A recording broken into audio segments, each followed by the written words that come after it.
Hey everyone, welcome back to my YouTube channel. I hope you're all doing super well. If you are new here, my name is Cynthia and we chat about beauty, fashion.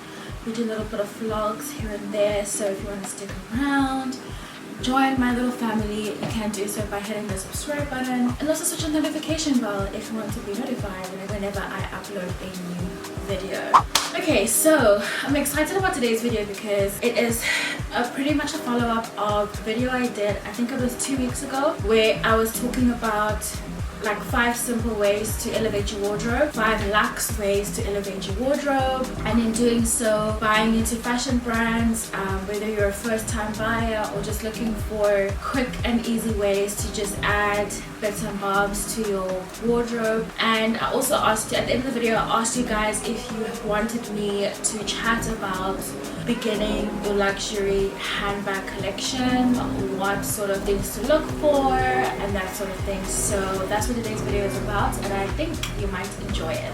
Just a quick disclaimer, I'm hoping my hair looks cute. My viewfinder is so far away from me. I just washed it and blew it out and straightened it. I spent too much time on it that I didn't want to put any product in it apart from my scalp, my hair food, and I didn't want to put like gel or anything in the edges.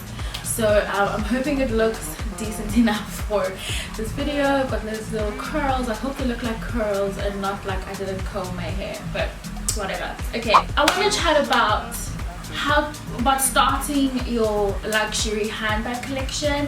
And I think handbags is such a huge topic because we all carry bags, we all have things to carry, right? But this is like the first way, I think, the first biggest step beyond the accessories, beyond a scarf, belt, or small leather goods. This is that next step, I think, that will just take it to that level in terms of, you know, really buying into a brand, investing into a brand, and then subsequently starting an obsession. Because that's honestly, genuinely what happens. When you get into designer things and whatever, it actually becomes very addictive. Shopping, and I don't know, it's just fun. I have a lot of fun. One thing I want to first say about designer brands is there's levels to this, right? Not all designers are painted with the same brush. They're not across the same spectrum. Just like you have supercars, you have hypercars, you have luxury cars. They're not the same thing. You know what I'm saying? They're all luxury cars, but a luxury car is like a Mercedes-Benz, a supercar is like a Lamborghini. Is Lamborghini hypercar or supercar?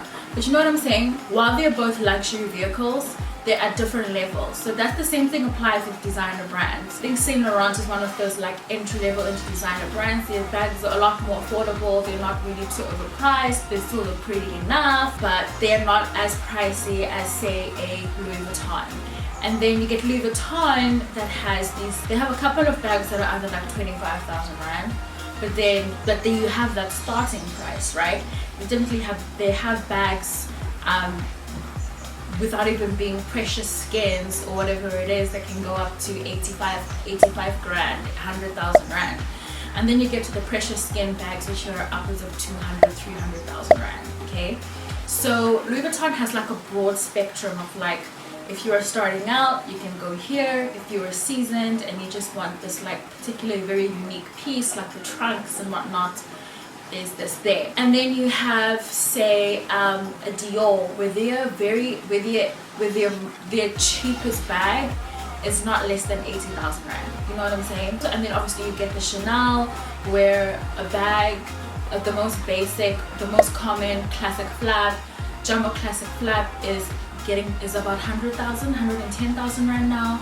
And then you get Hermes, where starting price for a Birkin is 200,000, I'm pretty sure, right? So there's levels to this designer game thing, this game situation. So depending on what your price bracket is, that will determine which brands you probably go for. If you are only looking to spend 30,000, I would say, okay, let me just focus here at Louis Vuitton and Gucci and probably Balenciaga as well. Definitely can get something at YSL. Out of all of them, I would say Louis Vuitton probably carries more weight in terms of just like street value, like the investment aspect, the resale value, I would say Louis Vuitton carries the most weight. The first thing I would consider if I were starting out is I would definitely consider what my lifestyle is. If you're a mom, a small bag probably wouldn't be ideal because you'd have stuff to carry around. If you are a student, you probably want a big bag as well because you have laptops, books to carry around. If you are none of those things and you're just looking for something cute, then you could go for the smaller bags and that sort of thing. The other tricky thing about talking about stuff like this in South Africa is because we have such a limited amount of designer stores in this country. It's insane. Cape Town is worse. Cape Town, we only have Gucci and Louis Vuitton, and then we have Apsley, which sells Saint Laurent, Celine sometimes, Valentino, and they sell Balenciaga bags and Christian Louis Vuitton bags as well. Obviously along with like shoes and whatnot. I know Johannesburg, there's a Prada, I think there's a Prada, there's Dolce & Gabbana, there's Gucci, Louis, and there might be something else I'm missing. But for me, a lot of those brands I wouldn't really consider for first time purchases. I'll start off with what my first designer handbag was, and it was a Gucci bag. I had every intention of going to Louis Vuitton first, but they didn't have that bag in stock and there was a long ass waiting list. And I really had the intention of going in there and purchasing something or going back home with a new handbag. If you remember me talking about this bag and when I first got it, I think the title of the video is my first designer handbag, and it's this one. I used and abused this child for 6 months. Every day I wore her. We want to talk about cost per wear and getting your money back. It started getting a little bit like flat and misshapen, so I ended up getting a what's this, a bag organizer, right, which is quite stiff, and this is what helps keeps my bag's shape. Without this, trust me, let me take it off for you even, right, it's literally it's so soft. It's a soft leather, obviously, and then over time it gets even more soft. So this is gonna happen, right? But if you're not really a fan of it being so slouchy and droopy, which I'm not, you can get one of these. So I think one popular designer bag everyone gravitates towards is, like, if you're looking at Louis Vuitton, it's like a Louis Vuitton Neverfull. And I get why. It is super classic. It's a tote, so it carries all of the stuff that you need to carry.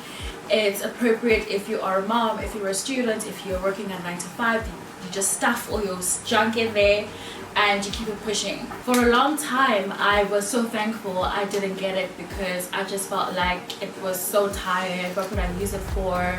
And I don't even carry big bags. I have one big bag, one big tote from Celine, which I hardly use, and I have every intention to, but I'm like, I always come up with an excuse, like I'll use it when I go to the beach, or I'll use it when like I'm going to like a pool type situation, or whatever it is. I just don't like, it's uncomfortable for me to carry a tote and the crook of my arm on my shoulder. I'm not comfortable. I really prefer crossbody and top handle bags.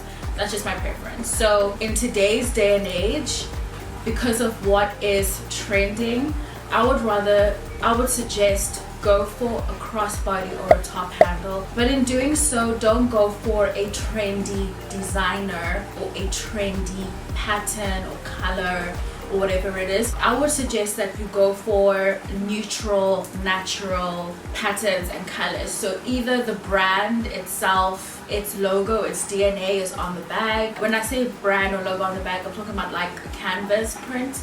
Like Louis Vuitton bags have the canvas LV, LV, LV on it. You get the monogram dummy. Then make sure your first bag is a bag that you can use for multiple situations, for multiple scenarios, multiple occasions. You know, you're not going to carry a Neverfull to dinner with your girlfriends. You know what I'm saying? It's just so big and bulky. At the end of the day, I think what is super important is really what you feel most happy about. What gets you super excited to take home? What gets you super excited that you just can't wait to style it or play with it the next day? at the end of the day, that should determine what you purchase, not me. If you genuinely feel like a big tote is really what would work for you, you would carry it on a night out, you would carry it on a brunch date, go ahead and get it. I'm not saying that you can't do A, B, and C. I'm just saying that based off of what I've seen and what I would do right now, if I was starting my collection for the very first time, I would probably stick with the decision that I have made, which is going for small to medium sized bags and then growing the collection from there, because I can use them for multiple occasions and for multiple scenarios, day, night, date, no date, and still, you know, and it still makes sense. I hope this video helped. I feel like it was a little bit all over the place, to be very honest with you guys. I am not in the very best of moods today. I didn't know if I should film or not film, but I just decided to do it anyway because I hate disappointing you guys. I hate not uploading or just at the last minute telling you guys there's no video tonight. So I'm so sorry about that if I'm not really as energetic and bubbly in this video. It's life. Sometimes we have down moments, sometimes we have uplifting moments. I will give you a heads up though that there will be no video on Sunday because I am working all weekend, you guys. Can't get around it. My week has been so busy and hectic.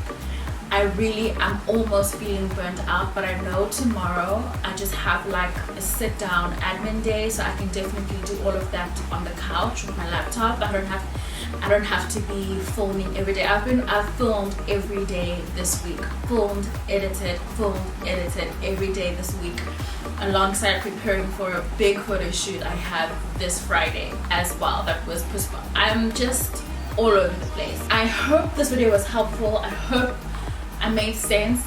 Thank you guys so much for watching, and I'll see you soon.